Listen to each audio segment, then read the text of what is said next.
Fran podcast presents Sketchibit, the sketch show written by you.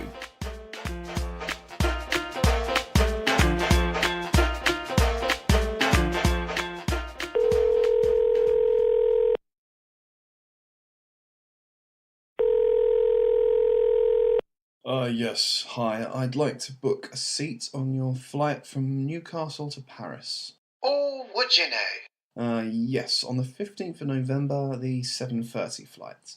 Now, what would you be doing that for? Going away somewhere, are we?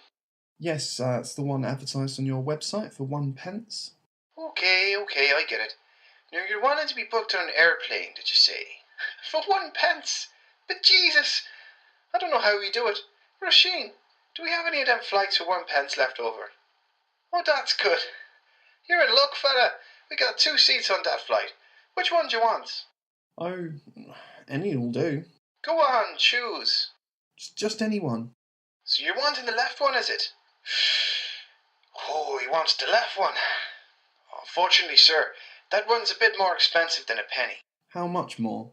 Oh, something like £300 more.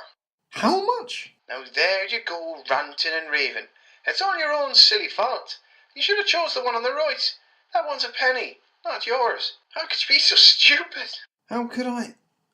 Okay, can I have the one on the right then? Oh, a man's just gotten there before you.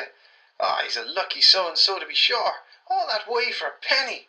Okay, I have to go to Paris. I have no choice.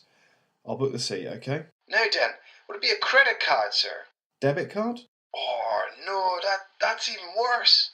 What? Now, before you make the booking, that'll be, 1 takeaway free times by 7 to a factor of 0.64. Okay, sir, debit card's going to cost you £102 extra. A booking fee, that's what we call it. Highway robbery's what I call it. How can you justify that? There is a way to pay which incurs no charges whatsoever. Which is? Well, what you need to do is become a citizen of a country called Guatemala. Guatemala. Have you heard of it, sir? Open a bank account there and come back to us, book your flight. Really? After a minimum period of 18 months, and as long as you don't have any kids in the meantime. Or sheep. I'm sorry, but them's the rules. This is ridiculous.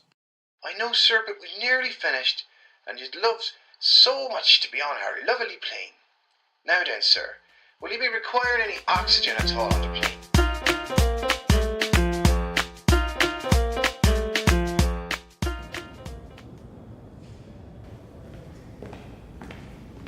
Where's the toilets? There, Josh, and there, and that way. There's lots of toilets here. There's lots of signs. It's a sign museum. So where's the shitters? I don't know. Just keep walking or something. Was that a dog barking? It's just a suggestion, Mel.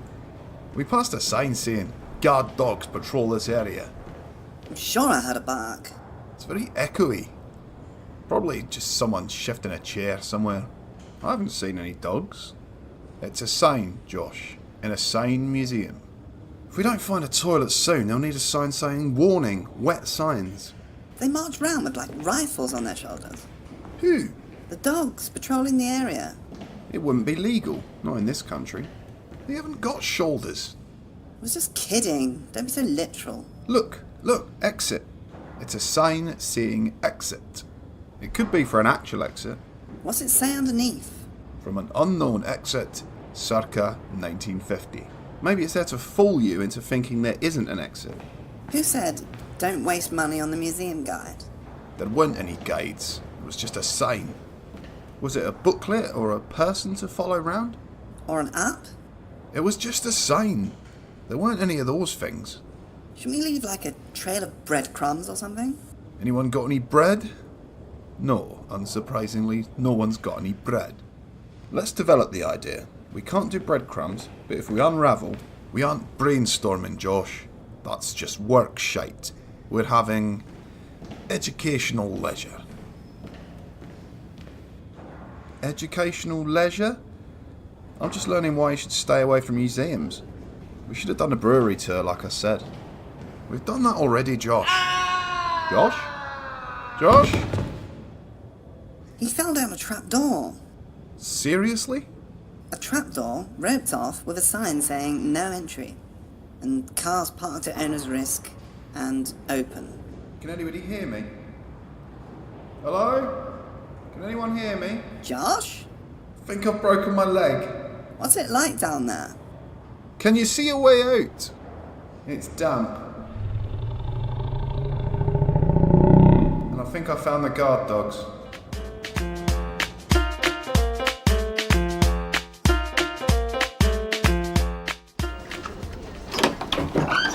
Oh, hi, Jen. I just got your email. I'm so sorry. Thanks. Poor little Fido. You're allowed to take time off if you need it. I could really use it. Of course. How old was Fido? I don't know. He was a rescue. My parents got him before I was born. Before you were born? 1979, I think. That's amazing. He must have been like 40. No, he died when I was 5. What? It was 1986. I remember a song. I used to pretend it was about Fido. He went, take my breath away. Do, do, do, do, do, do. Aha. No, it's by Berlin. Oh, come on. You're saying he's been dead for 32 years? It feels, though, like 32 seconds. Christ's sake, Jen. This new policy is for people whose pet died recently. You can't take time off for a mutt who hasn't barked since Bob Geldof introduced Live Aid. Fido never barked. He was the nicest, most friendly stick insect I've ever met. Oh, this is stupid. A rescue her? From what? A game of Mikado? An emotionally abusive owner. Get to work, Jen. Take my breath away.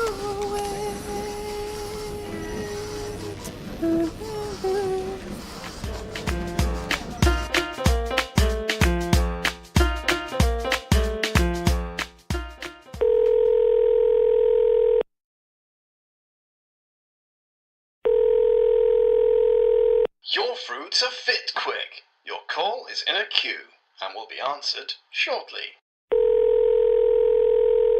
Oh, hi there. What seems to be the problem? Oh yes, hello. It's my car. It's making very strange noises. Do you want me to give you a really good servicing? Yes, please. I'd be very grateful. I think the suspension's a bit dodgy.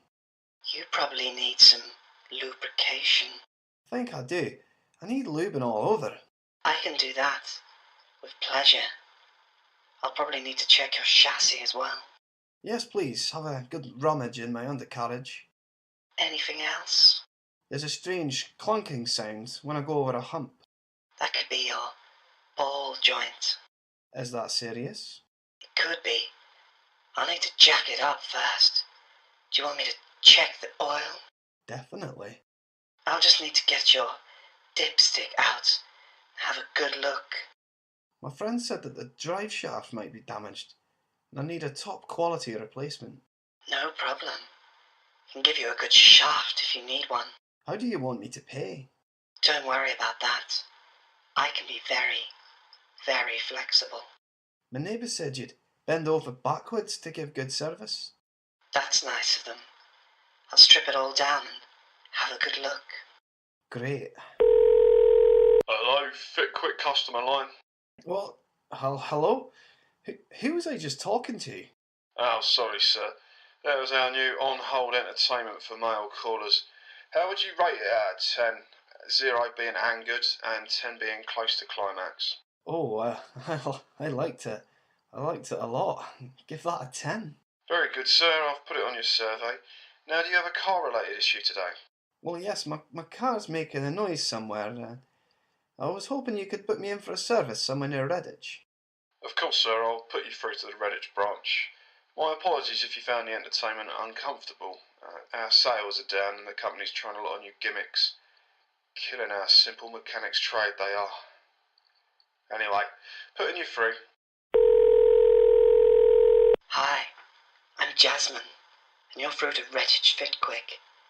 Now I'm just going to take your credit card details and we can get down to it, big boy. Oh, okay. It's 4, 8, 2, 9, 6, 5.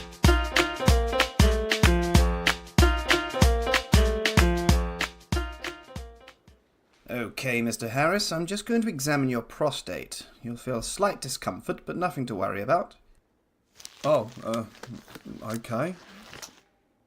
Oh!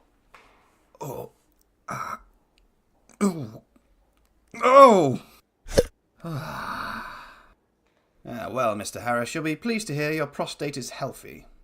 Oh, that's good. And to think, I only came in to get a key cut. Anything else today? Shoe repairs? Trophy engraving? Check your testicles for lumps?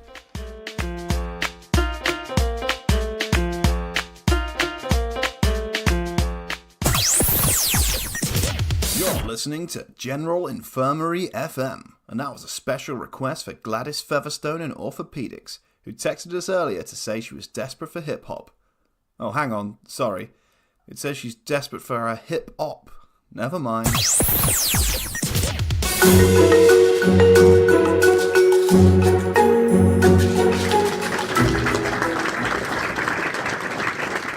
Hello, I'm Dave Smith, and welcome to Gardening Today.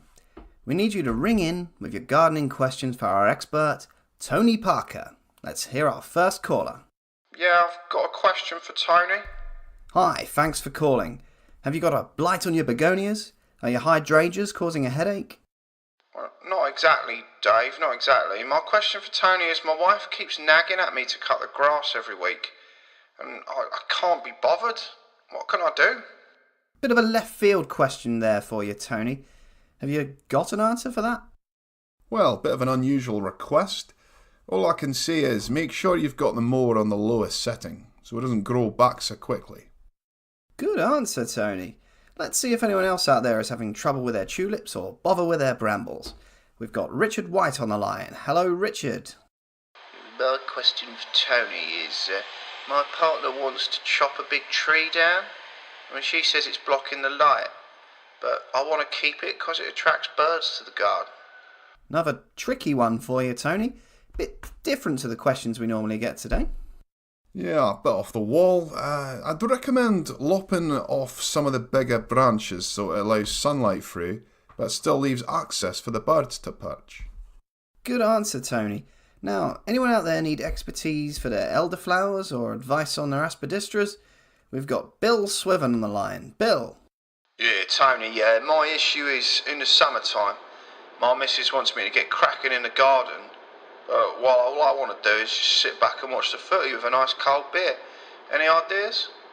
Well, we're getting all the strange questions today. Over to you, Tony. Why not view gardening as a hobby that you can both do together for enjoyment at a time that suits you both? Excellent response, Tony. This is more like marriage guidance than gardener's question time. And the last call of the day is from Sid Brown. Sid, how can Tony help you?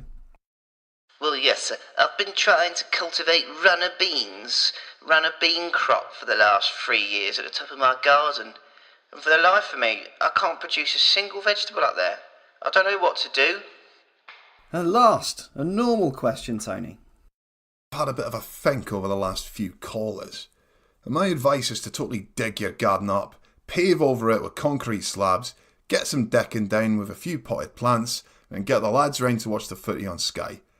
I've had enough. I quit. Goodbye. You're listening to General Infirmary FM. And next we've got a song especially for the lovely Sarah, who's been 14 hours in the labour ward. Here's Salt and Pepper with Push It.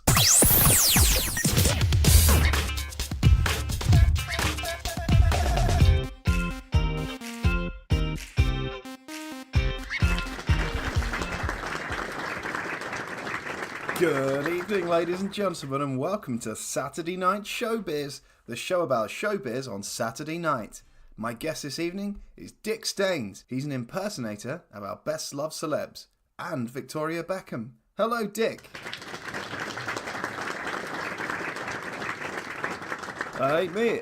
Now, you're the man of 1,000 voices. 1,001 when I do you.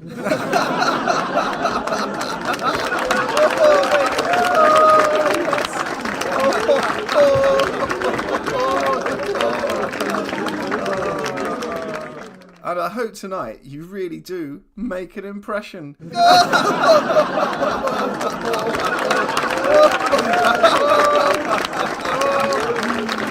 Oh, no one's ever made that joke before. So, come on, do one for us. Okay. Oh. Hello, I'm Basil Fawlty, a character played by John Cleese in the sitcom Fawlty Towers. I don't really get on with my wife. Stop that, Manuel. But fortunately, Polly's here to smooth things over. Who's that? Well, that was Basil Fawlty, obvious. That's how good I am. No, you don't understand. Try another one, go on. Sure. Hello, I'm the Spice Girls. Sporty, ginger, scary, posh, and the other one. Good news for music. We've announced that our musical, Viva Forever, goes from strength to strength, but we're still not getting back together. Well, Was the Spice Girls? But you told me. that's a security measure. I mean, take Rory Bremner. I mean, he's no bad, but relies on vocal and physical mimicry alone. So there's always the risk you don't know who he's doing. Whereas if I start by saying, I'm Angela Merkel, people get it immediately.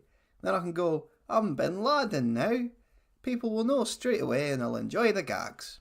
But the point is, you're meant to just do the character. What's the point of that? If I want to hear Angela Merkel, I'll just listen to it on the internet or something. Why have someone just pretend? Well, it's funny. There's nothing funny about Angela. She does a bloody good job, and she's German. It's funny that we recognise people. With all respect, I recognise my mother every morning at breakfast. There's nothing funny about that. Right, Dick, one last chance. Just do an impersonation. Hi, I'm Tiger Woods, and I'm faithful. No matter who I shag, I only think of myself while I'm doing it. No! Okay, I'm Woody Allen. I definitely don't. No! I'm the European Parliament. No!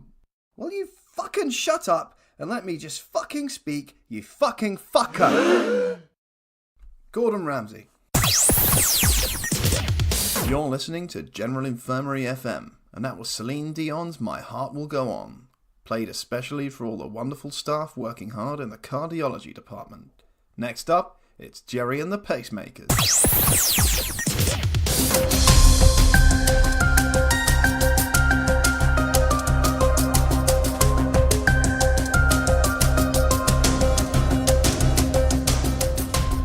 Morbid obesity is a well-documented problem.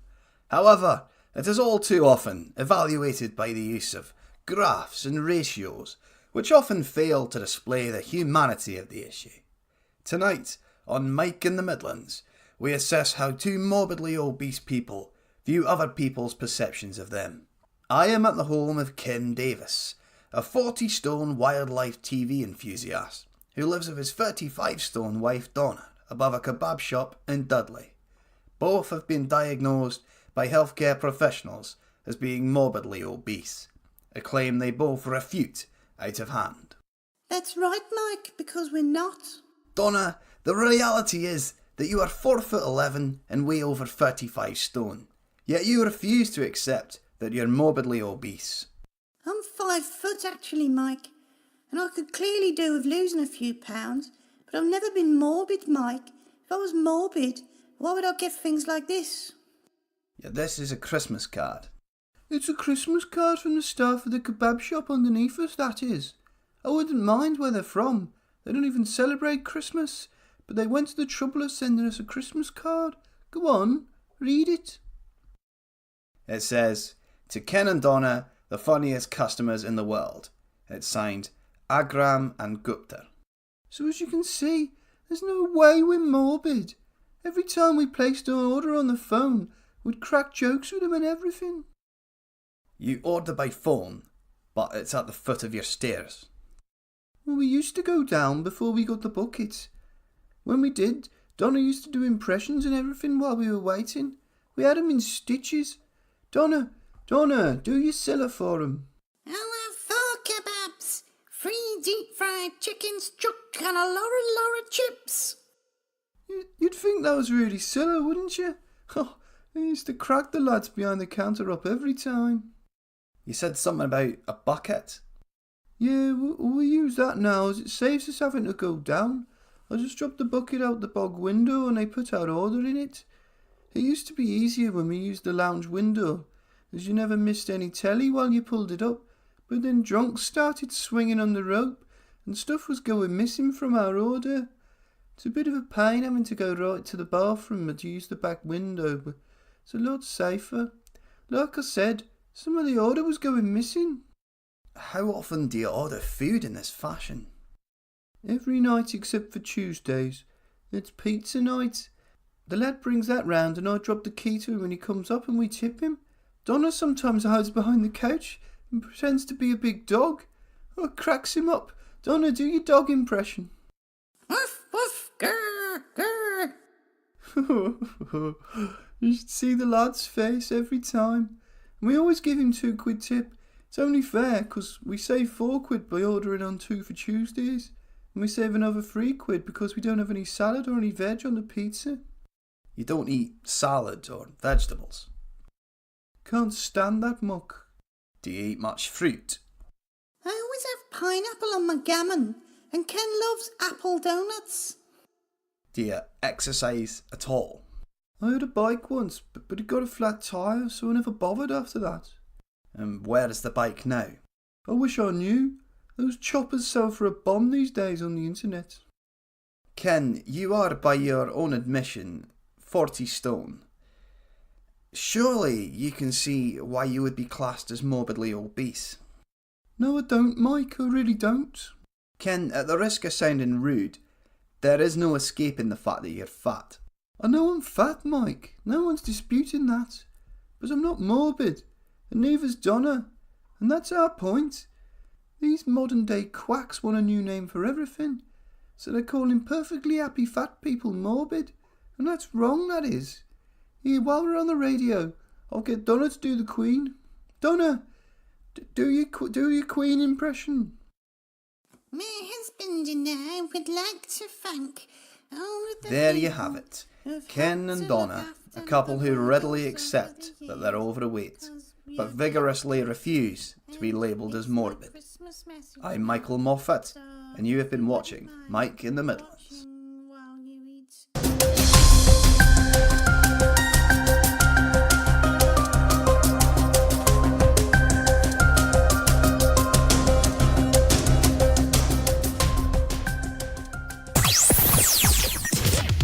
You're listening to General Infirmary FM, and for those in the diabetes clinic, here's Maroon 5 with Sugar. Sketchibit was produced and performed by Pete and Fran Langhout and featured the following sketches: Blarney, Airlines and Hospital Radio by Andrew Kirkwood and Jamie McLeish, Sign Museum by Michael Orwin, Gardener's Question Time and Car Trouble by Mark Gregory, Prostate Quickie by Robert Mills, Impressionable by Michael Monkhouse, Fido is Dead by Henrik Persson, and Mike Moffat by Teddy Padalack. Thank you for listening. Please like and subscribe to this podcast.